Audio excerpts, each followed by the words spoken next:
প্রায় সুবলনের উদ্দেশ্যে আসছি। সুবলন পাহাড়ে কেবল আসলাম, আর অল্প কিছুক্ষণ রাস্তা আছে। রাঙামাটির থেকে 3 ঘন্টা যদি লেগে যায়। আমরা আজকে যে ফলটার আশায় আসছি, আমরা যে ফলটা সংগ্রহ করে আসছি, এই ফলটার নাম বলা হয়, ইংলিশে বলা হয় সাইফল, বাংলায় বলা হয় মনিরাজ ফল। পাহাড়িয়া চাকনিয়ারা খায় এবং উন্নত গভীর বিশ্বে চীন, জাপান, আমেরিকা, এশিয়া মহাদেশের অনেক রাষ্ট্রের দিকে এই গাছটা চলে। আপনারা অনেক ইউটিউব চ্যানেলে দেখেছেন। সেই গাছটা আমাদের বাংলাদেশে যে পাওয়া যায়, এটা একটা আজকে আপনাদেরকে দেখাবো। আমি রাঙামাটি পাহাড়ি এলাকায় ঢুকবো, প্লাস আপনারা আমার সাথে থাকবেন। আমার ভিডিওটা টানবেন না।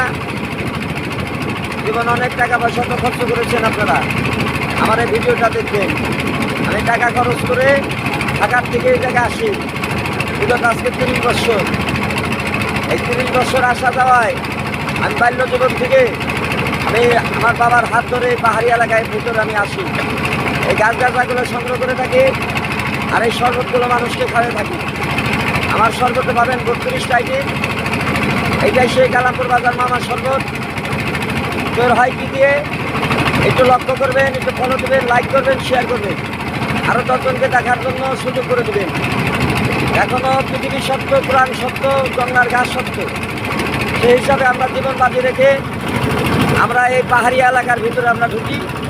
এই কিছু গাছগাছরা সংগ্রহ করে নেই মানুষের সেবার জন্য। টাকা পয়সা নেই বড় নয়, সঠিক সেবাটাই হলে সব মানুষের মূল লক্ষ্য। তবে মনে রাখবেন, টাকা দিয়ে কখনো আপাতত পাওয়া যায় না। এইসব পাহাড়ি এলাকায় আসতে গেলে প্যান্ট শার্ট টাই পরে আসতে হবে না। প্যান্ট শার্ট টাই পরে কখনো কবিরাজি চলে না। প্যান্ট শার্ট টাই পরে কখনো বন্দুক বলে ঘোরা যায় না। কবিরাজ সাজতে গেলে, কবিরাজ শব্দটা কি, বাংলাদেশের গোয়া কবিরাজ বাইরিয়ে তারা আমার শরবতের দোকানে বালতি টেনে গেছে, তারা এখন কবিরাজ। ঝালমুড়ি বিক্রি করে গেছে, তারা কবিরাজ। তাই আপনারা একটু ফলো দিবেন, ভুল তথ্যতে আপনারা যাবেন না। বড় বড় নামি দামি অ্যাডভার্টাইজ প্রচার খাইতে খাইতে জীবনটা ধ্বংস করে ফেলাইছে। আপনারা সে জায়গায় যাবেন অল্প কিছু পয়সা খরচ করে।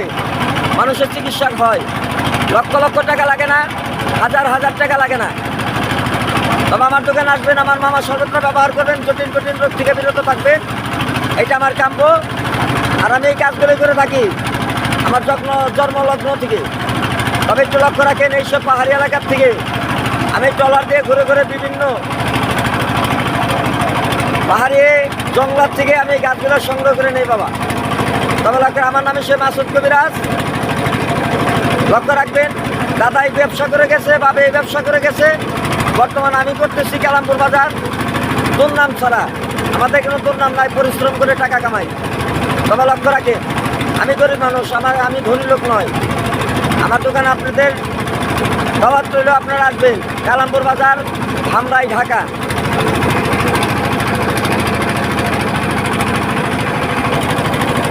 হ্যাঁ, আমরা প্রায় সুবলন বাজারে এসে গেছি।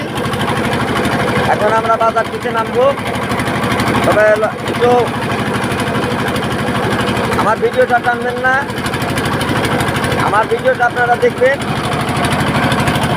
তবে লক্ষ্য রাখেন, এইটাই সেই সুবলন বাজার। এই পাহাড়ের সাইডে বাজারটা হয়, এটা চাকনিয়া বাজার বলা হয়। ভোর 5টার থেকে শুরু করে 10টার মধ্যে শেষ হয়। বাজারটা ধরতে পারবো কিনা তা বলতে পারি না। তবে লক্ষ্য রাখেন, আমার এই ভিডিওটা যারা দেখবেন টানবেন না, ইন্টারেস্টিং পাবেন। কিছুক্ষণ সময় একটু দেখবেন। এটাই সেই সুবলন বাজার, যেটা রাঙামাটির দিকে আসতে 3 ঘন্টা লেগে যায় ট্রলারে। আমরা অবস্থান করতেছি এখন সুবলন বাজারে। আমরা এখন সুবলন বাজারে অবস্থান করতেছি। রাখি, ধন্যবাদ।